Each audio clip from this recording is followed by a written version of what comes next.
Good morning दोस्तों। तो आज हमारा टेंस सीखने का 13th डे और आज हम लोग पढ़ने वाले हैं प्रेजेंट परफेक्ट टेंस के इंट्रोगेटिव सेंटेंस के बारे में। ठीक है, तो जैसा कि हम लोग पिछली दो वीडियो से जान चुके हैं कि प्रेजेंट परफेक्ट टेंस होता क्या है, जिसके लास्ट में चुका है, चुकी है, चुके हैं आता है।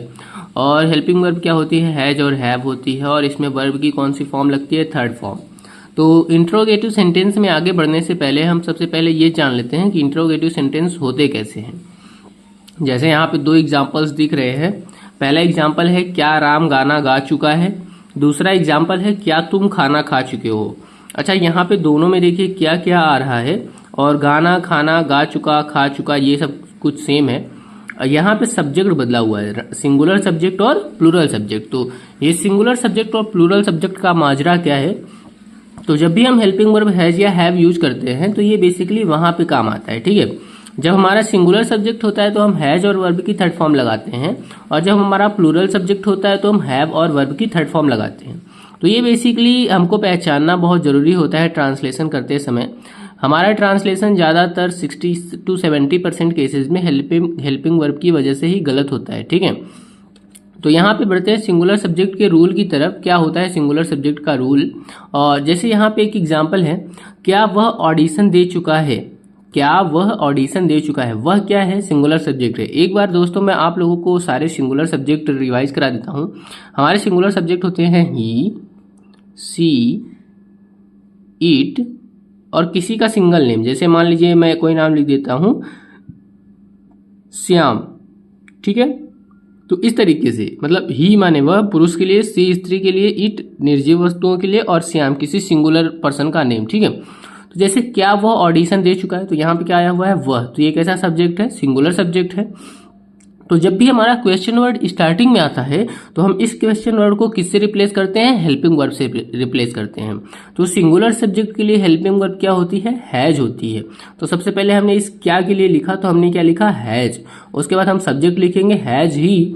उसके बाद ऑडिशन देना, ऑडिशन देना का थर्ड फॉर्म होता है ऑडिशन। ठीक है, हैज ही ऑडिशन, यानी क्या वह ऑडिशन दे चुका है। ये चुका है की मीनिंग नहीं लिखी जाती, चुका की भी मीनिंग नहीं लिखते हैं और है की भी मीनिंग नहीं लिखते हैं। ये बेसिकली पहचान के लिए होता है। जैसे ह से क्या पता चलता है, प्रेजेंट टेंस। चुका से क्या पता चलता है, परफेक्ट टेंस। और ये पूरा एक सेंटेंस है तो इसलिए क्या बन जाता है, प्रेजेंट परफेक्ट टेंस। और ये कौन से टाइप का प्रेजेंट परफेक्ट टेंस है, इंट्रोगेटिव फर्स्ट टाइप का, क्योंकि क्वेश्चन वर्ड यहाँ पे स्टार्टिंग में आ रहा है। हाँ दोस्तों, दो टाइप के होते हैं इंट्रोगेटिव सेंटेंस, एक फर्स्ट टाइप का और एक सेकंड टाइप का। ठीक है, फर्स्ट टाइप वाले वो होते हैं जिसमें क्वेश्चन वर्ड स्टार्टिंग में आता है, और सेकंड टाइप वाले वो होते हैं जिसमें क्वेश्चन वर्ड मिडिल में आता है। अभी आगे हम लोग सेकंड टाइप भी पढ़ेंगे। ठीक है, तो एक बार इसका रूल देख लेते हैं, जो हमने ट्रांसलेशन किया है उसी से इसका रूल बना लेते हैं। जैसे यहाँ पे हैज है, तो हैज क्या हो गया, सिंगुलर हेल्पिंग वर्ब हैज। ये देखिए यहाँ पे लिखा हुआ है सिंगुलर हेल्पिंग वर्ब हैज। उसके बाद ही हमने सब्जेक्ट लिखा है, फिर वर्ब की थर्ड फॉर्म लिखेंगे, फिर ऑब्जेक्ट और अदर वर्ड। तो इसमें ऑब्जेक्ट और अदर वर्ड तो है नहीं।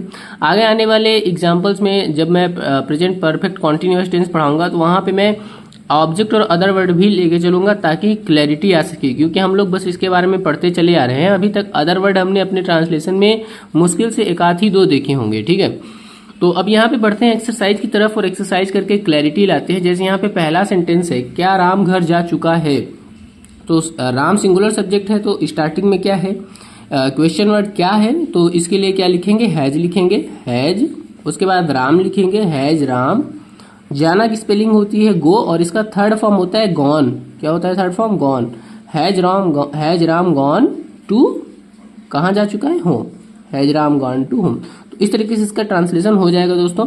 सबसे पहले क्या का लिखेंगे, फिर राम का लिखेंगे, फिर एकदम लास्ट में आ जाएंगे। लास्ट में हमको जाना मिला, जाना की थर्ड फॉर्म लिखेंगे, फिर बैक आएंगे तो हमको क्या मिला, होम मिला। ठीक है, तो इस तरीके से इसका ट्रांसलेशन हो गया।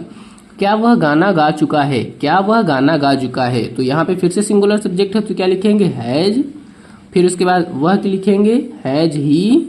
ठीक है, उसके बाद यहाँ पे लास्ट में आएंगे गा चुकना, यानी संग। सिंग का थर्ड फॉर्म क्या होता है, संग। हैज ही संग, और क्या गा चुका है, सॉन्ग। संग द सॉन्ग या संग सॉन्ग। ठीक है, कुछ भी लिख सकते हैं जो अच्छा लगे। ठीक है, क्या राजू पुस्तक पढ़ चुका है। तो फिर से सिंगुलर सब्जेक्ट, तो हेल्पिंग वर्ब क्या लगाएंगे, हैज लगाएंगे, और राजू लिखेंगे सब्जेक्ट, हैज राजू।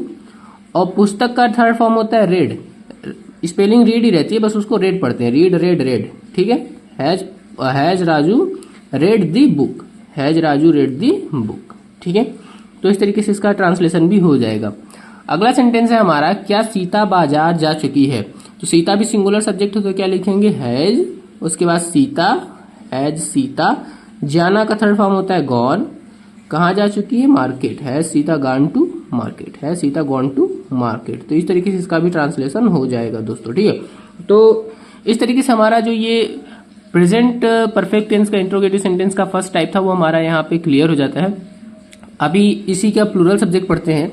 जैसे क्या तुम गीत गा चुके हो, क्या तुम गीत गा चुके हो, यहाँ पे हम लोग देख सकते हैं तुम है प्लूरल सब्जेक्ट हो तो प्लूरल सब्जेक्ट के लिए क्या की मीनिंग बदल जाएगी, वही क्या है। लेकिन जब सिंगुलर सब्जेक्ट होता है तो हैज लगाते हैं और जब प्लूरल सब्जेक्ट होता है तो क्या लगाएंगे, हैव लगाएंगे। हैव यू संग द सॉन्ग, हैव यू संग द सॉन्ग। बाकी सारा रूल वही रहेगा, बस यहाँ पे हेल्पिंग वर्ब बदलेगी। इसलिए मैं इसको अलग अलग लिखा हूँ ताकि क्लैरिटी आ सके और इसका अलग अलग एग्जाम्पल भी लिया है। जैसे क्या तुम पेपर दे चुके हो, तो प्लूरल है तो हेल्पिंग वर्ब क्या लग जाएगी, हैव और यू और गिवन होता है, गेव गिव गिवन। ठीक है, गेव गिवन। ठीक है, have you given the paper. ठीक है, have you given the paper. तो इस तरीके से इसका ट्रांसलेशन हो गया। अगला सेंटेंस हम लोग पढ़ते हैं, क्या वे सब जा चुके हैं, have they gone, have they gone. क्या राजू और सरिता गीत सीख चुके हैं, have Raju and Sarita, have Raju and Sarita learn. ठीक है, लर्न का थर्ड फॉर्म होता है लर्न द सिंग सॉन्ग। ठीक है, सॉन्ग माने गीत होता है। ठीक है, क्या तुम बोल चुके हो, हैव यू स्पोकन। ठीक है, हैव यू स्पोकन। अच्छा दोस्तों, जब मैं आप लोगों को प्रेजेंट परफेक्ट टेंस पढ़ा रहा था तो मैंने एक चीज बोली थी कि जब भी आप प्रेजेंट परफेक्ट टेंस का ट्रांसलेशन करते हैं तो हमेशा उसको रियल लाइफ से रिलेट करके करिए। जैसे आप कभी बहुत ज़्यादा बोल रहे हैं, दो चार लोगों के बीच में बैठे हैं और उसमें कोई आपका सीनियर है, वो बोलता है क्या तुम बोल चुके हो, हैव यू स्पोकन, हो गया तुम्हारा, यू आर डन। तो इस तरीके से डेली लाइफ में आप प्रेजेंट परफेक्ट टेंस का यूज़ कर सकते हैं और अपनी इंग्लिश स्पीकिंग को इन्हेंस कर सकते हैं। आइए बढ़ते हैं आगे इसके सेकंड टाइप की तरफ और उसके बाद इस वीडियो को ख़त्म करते हैं, ज़्यादा लंबी वीडियो नहीं लेके जानी है।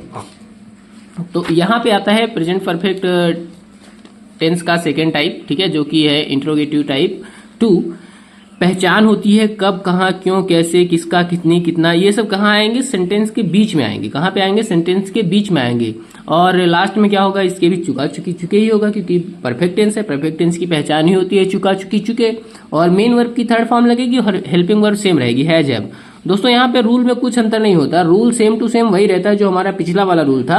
बस यहाँ पे अंतर क्या होता है कि हम क्वेश्चन वर्ड की मीनिंग पहले लिख देते हैं, उस रूल से जस्ट पहले क्वेश्चन वर्ड की मीनिंग लिख देते हैं। जैसे एक एग्जांपल लिख लेते हैं, वह घर कब आ चुका है, और दूसरा एग्जांपल है तुम सब वहां कब जा चुके हो। जैसे हमने पूछा कि कोई हमारे साथ दिल्ली घूमने चलेगा, तो लोगों ने बोला नहीं हम सब वहां जा चुके, तो मैं पूछूंगा कि तुम सब वहां कब जा चुके हो। तो इस तरीके से हम डेली लाइफ में इसका यूज कर सकते हैं ट्रांसलेशन करते समय। सिंगुलर सब्जेक्ट के लिए हेल्पिंग वर्ब हैज और प्लूरल सब्जेक्ट के लिए हेल्पिंग वर्ब हैव लगती है। ठीक है, जैसे यहाँ पे वह कब सो चुका है, एक बार के लिए दोस्तों सब कुछ भूल जाते हैं और हमसे ट्रांसलेशन करते हैं वह कब सो चुका है। तो कब को हटा के मान लो स्टार्टिंग में क्या कर देते हैं, क्या वह सो चुका है, तो हम इसका ट्रांसलेशन अगर क्या वह सो चुका है का करते हैं तो हो जाता है हैज ही स्लेप्ट। तो ये इसका ट्रांसलेशन हो जाएगा। बस कब की स्पेलिंग अगर यहाँ आप लिख दें व्हेन हैज ही स्लेप्ट, तो ये सेकंड टाइप हो जाएगा। यही है दोस्तों सेकंड टाइप, और कुछ भी नहीं है। तो इस तरीके से जो हमारा फर्स्ट टाइप का रूल था, यानी कि ऐसे रूल बना सकते हैं question word plus first type rule, तो इस तरीके से इसका रूल बन जाता है। ठीक है, अब यहाँ पे देखिए दूसरा एग्जांपल, तुम सब कहाँ जा चुके हो, तुम सब कहाँ जा चुके हो। जैसे मान लीजिए हम पहुंचे घर पे और दो चार लोग बात कर रहे थे कि अरे हम लोग तो घूमने के लिए प्लान बना रहे हैं लेकिन हम लोग वाटरफॉल जा चुके हैं। तो मैं पूछूंगा तुम सब कहाँ कहाँ जा चुके हो, या तुम सब कहाँ जा चुके हो। ठीक है, तो यहाँ पे एक इसका ट्रांसलेशन देखते हैं, तुम सब कहाँ जा चुके हो। जब भी क्वेश्चन वर्ड मिडिल में आता है तो हम सबसे पहले क्वेश्चन वर्ड की स्पेलिंग लिखते हैं। तो कहाँ की स्पेलिंग लिखेंगे वेयर, वेयर। उसके बाद सब्जेक्ट कैसा है, प्लूरल, तो हेल्पिंग वर्ब लगाएंगे हैव, और उसके बाद सब्जेक्ट क्या है यू, वेयर हैव यू, और gone, where have you gone. और तीसरा सेंटेंस है वह गाड़ी कब सीख चुका है। जैसे मैंने कहा चलो तुमको गाड़ी सिखाते हैं, तो उसकी मम्मी बोली कि वह गाड़ी चलाना सीख चुका है, तो मैं पूछूंगा कि वह गाड़ी कब सीख चुका है। तो व्हेन सबसे पहले क्वेश्चन वर्ड की मीनिंग लिखेंगे व्हेन, उसके बाद सिंगुलर सब्जेक्ट है तो has, when has he learn driving vehicle. ठीक है, तो गाड़ी कब सीख चुका है, यानी बेसिकली उसका मतलब है गाड़ी चलाना कब सीख चुका है। तो ये थोड़ा सा हमको अपने से दिमाग लगाना पड़ेगा इसके लिए। ठीक है, राजू स्नान कब कर चुका है, तो ये सिंगुलर वाले सब्जेक्ट आ रहे हैं, तो ये आप सिंगुलर वाला कर लीजिएगा। एक और प्लूरल वाला देखते हो, तुम सब गाना कब गा चुके हो, तो कब आया, तो कब की मीनिंग लिखेंगे व्हेन। सब्जेक्ट प्लूरल है तो हैव लगाएंगे, सब्जेक्ट है यू, व्हेन हैव यू संग the song, when have you संग द सॉन्ग। तो इस तरीके से इसका ट्रांसलेशन हो गया। अगर आप लोगों को कहीं भी दिक्कत हो रही है तो कमेंट में जरूर बताइएगा, मैं उसको सुधार दूंगा। ठीक है, वह वहां कब जा चुका है, वह वहां, तो ये भी सिंगुलर सब्जेक्ट वाला हो गया, तो इसका भी ट्रांसलेशन आप लोग कर लीजिएगा। कुछ मिसलेनियस एक्सरसाइजेस दे देता हूं जो कि होमवर्क में काम आएंगे, जो कि आप लोगों को करना है, और इसका ट्रांसलेशन मैं बता देता हूं ताकि जब आप कर लो तो इसको मिला सको। ठीक है, क्या राम जीत चुका है, तुम सब गांव कब जा चुके हो, वे सब वहां कब जा चुके हैं, राजू और सीता गाना कब गा चुके हैं, रमेश लड़ाई कब हार चुका है, क्या तुम सब घर बेच चुके हो। तो ठीक है, तो पहले वाले का ट्रांसलेशन हो जाएगा क्या राम जीत चुका है, हैज राम वॉन। ठीक है, क्या तुम सब गांव जा चुके हो, have you gone to the village, वे सब वहां कब जा चुके हैं, when they have gone to there, Raju और सीता गाना कब गा चुके हैं, when have Raju and Sita sung the song, Ramesh लड़ाई कब हार चुका है, when has Ramesh lost fight, क्या तुम सब घर बेच चुके हो, have you stolen the home. ठीक है, तो इस तरीके से इसका ट्रांसलेशन हो गया। उम्मीद है आप लोगों को ये वीडियो काफ़ी अच्छी लगी होगी और मुझे समझाया कि सारे कॉन्सेप्ट आप लोगों को समझ में आए होंगे। और होमवर्क करिए और प्रैक्टिस करिए, इस तरीके से आप ट्रांसलेशन में अच्छी पकड़ बना सकते हैं। और ट्रांसलेशन अगर आने लगता है तो इंग्लिश बोलने, लिखने, समझने, पढ़ने में कोई दिक्कत नहीं होती है। धन्यवाद दोस्तों।